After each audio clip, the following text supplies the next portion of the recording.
الحمد للہ رب العالمین والصلاة والسلام علی سید الانبیاء والمرسلین وعلی آلہ واصحابہ اجمعین۔ تربیت اولاد کے ایک اور سیشن میں خوش آمدید۔ اللہ خلاق کائنات نے سورہ لقمان میں ارشاد فرمایا، انشکر لی ولوالدیک، میرا بھی شکر ادا کر اور اپنے والدین کا بھی شکر ادا کر۔ کہا جاتا ہے کہ حضرت بایزید بسطامی رحمۃ اللہ تعالیٰ علیہ نے اپنی والدہ محترمہ کو یہ آیت مبارکہ سنائی اور ارشاد فرمایا کہ اے اماں جان، اللہ کا یہ فرمان ہے کہ میرا بھی شکر ادا کر اور اپنے والدین کا بھی شکر ادا کر۔ اماں، یہ دو شکر میں پورے نہیں کر سکتا، ایسا کر، مجھے رب کے شکر کے لیے وقف کر دے۔ تو حضرت بایزید بسطامی رحمۃ اللہ تعالیٰ علیہ کی والدہ محترمہ نے وقف کر دیا اور آپ ایک عرصہ تک جنگلوں کے اندر عبادت کرتے رہے۔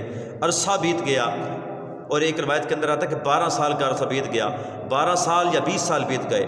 آپ اتنے عرصے بعد جب اپنے شہر سے گزرے تو دل میں خیال آیا اماں جان کو مل لوں، عرصہ بیت گیا ہے۔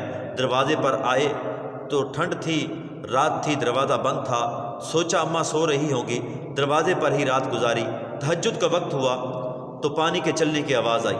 بایزید سمجھ گئے کہ اماں تہجد کے لیے جا گئی ہیں، تو حضرات محترم آپ نے دروازے پر دستک دی، اندر سے آواز آئی، بایزید رک، میں ابھی آئی۔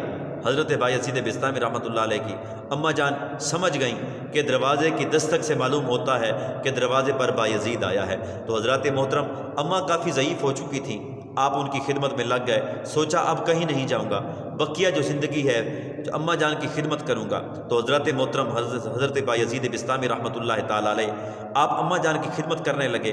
بیمار تھیں، رات کو پانی مانگا تو حضرت بایزید پانی لینے کے لیے گئے۔ گھڑے میں دیکھا، گھر میں دیگر برتنوں کے اندر دیکھا، پانی نہ ملا۔ دور سے پانی لے کر واپس آئے تو اماں جان سو چکی تھی، پانی لے کر کھڑے رہے۔ رات گزر گئی، ٹھنڈ تھی اور بازو اکڑ گیا۔ تہجد کے وقت پھر آنکھ کھلی اماں کی تو دیکھا بایزید پانی لے کر کھڑا ہے۔ اماں جان نے پوچھا، بیٹے تم کیوں کھڑے ہو؟ تو حضرت بایزید بسطامی رحمۃ اللہ علیہ نے فرمایا، اماں جان، رات کے ایک پہر میں آپ نے پانی مانگا تھا، پانی موجود نہیں تھا، میں دور سے پانی لے کر آیا تو آپ کی آنکھ لگ چکی تھی، سوچا آپ کو نہ جگاؤں۔ حضرت بایزید بسطامی رحمۃ اللہ تعالیٰ علیہ جب آپ نے یہ ارشاد فرمایا تو آپ کی اماں جان نے دعا کے لیے ہاتھ اٹھائے اور کہا، اے میرے مالک، اے میرے مولا، کرم فرما، میرا بیٹا اتنا عرصہ جنگلوں کے اندر عبادت کرتا رہا اور تیرا قرب پانے کے لیے، ولایت پانے کے لیے دن رات چلے کاٹتا رہا، کوشش کرتا رہا، تسبیحات کرتا رہا۔ اے میرے مالک، میں ماں ہو کر دعا کرتی ہوں، اس کو وہ ولایت عطا فرما، وہ گوہر اور ولایت عطا فرما جس کا یہ طالب ہے، وہ مقام عطا فرما جو یہ چاہتا ہے۔ تو حضرات محترم حضرت بایزید بسطامی رحمۃ اللہ تعالیٰ علیہ کا شمار بڑے اولیاء کے اندر ہونے لگا، اور حضرت بایزید رحمۃ اللہ تعالیٰ علیہ سے سوال کیا گیا کہ آپ اس مقام پر کیسے پہنچے؟ تو حضرت بایزید رحمۃ اللہ تعالیٰ علیہ نے خود ارشاد فرمایا کہ میں چلے کاٹ کر اس مقام پر نہیں پہنچا بلکہ ماں کی خدمت سے پہنچا ہوں۔ تو حضرات محترم، یہ باتیں صرف اولیاء کرام رحمہم اللہ علیہ اجمعین کی خدمت سے مل سکتی ہیں۔ اولیاء کرام کی برکت سے ہی یہ ادب نصیب ہوتا ہے۔ ایک شخص جہلم کا ہے، اس نے ماؤں کے بارے میں یہ کہہ دیا کہ ماں جو دودھ پلاتی ہیں یہ دودھ نہیں پلاتی، یہ تو اپنے چسکے لیتی ہیں۔